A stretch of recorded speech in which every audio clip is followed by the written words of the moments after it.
পৌষের ১৯তম দিন আজ। গত দুদিনের মতো আজও কুয়াশার দাপট চলছে দেশ জুড়ে।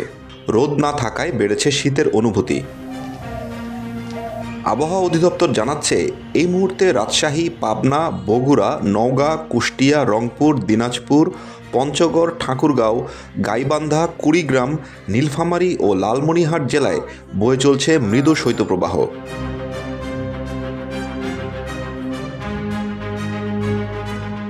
তাপমাত্রা যদি ৮ থেকে ১০ ডিগ্রি সেলসিয়াস হয় তবে সেটাকে ধরা হয় মৃদু শৈত্যপ্রবাহ। তাপমাত্রা এর চেয়ে কমে ৬ থেকে ৮ ডিগ্রি সেলসিয়াস নামলে হয় মাঝারি শৈত্যপ্রবাহ, আর ৪ থেকে ৬ ডিগ্রি সেলসিয়াস হলে সেটাকে তীব্র শৈত্যপ্রবাহ ধরা হয়।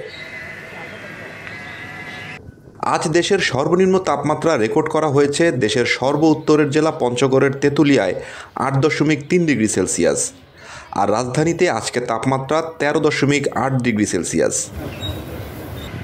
আবহাওয়া অধিদপ্তরের আবহাওয়াবিদ মোহাম্মদ হাফিজুর রহমান জানান, আজ রাজধানীতে কুয়াশা কেটে সূর্যের মুখ দেখার সম্ভাবনা কম, তবে আগামীকাল শনিবার থেকে তাপমাত্রা খানিকটা বাড়তে পারে।